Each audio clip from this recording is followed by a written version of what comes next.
AP cabinet కీలక నిర్ణయం తీసుకుంది. అమరావతిలో 2723 కోట్లతో చేపట్టనున్న 2 పనులకు ఆమోదం తెలిపింది. మున్సిపల్ చట్ట సవరణ బిల్లుకు గ్రీన్ సిగ్నల్ చెప్పింది. తిరుపతి ఎస్ఐ ఆసుపత్రికి 191 పోస్టులు మంజూరు చేసేందుకు కేబినెట్ ఆమోదం తెలిపినట్లు మంత్రి పార్థసారథి తెలిపారు. 50 పడకల ఆసుపత్రిని 100 పడకలకు పెంచుతూ నిర్ణయం తీసుకుంది కేబినెట్.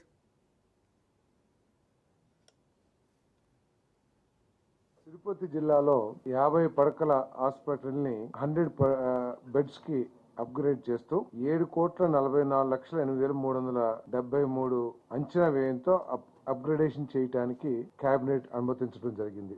అదనంగా 191 పోస్టులు డాక్టర్స్ కానివ్వండి లేదా పారామెడికల్ స్టాఫ్ కానివ్వండి 191 మందిని మంజూరు చేయడం జరిగిందని చెప్పేసి మనం చేస్తాను. 2,723.02 కోట్ల విలువైన 2 ఇంజనీరింగ్ పనుల్ని టేకప్ చేయడానికి ఈ రోజు మంత్రి మండలి ఆమోదం తెలిపిందని చెప్పేసి మనం చేస్తాను.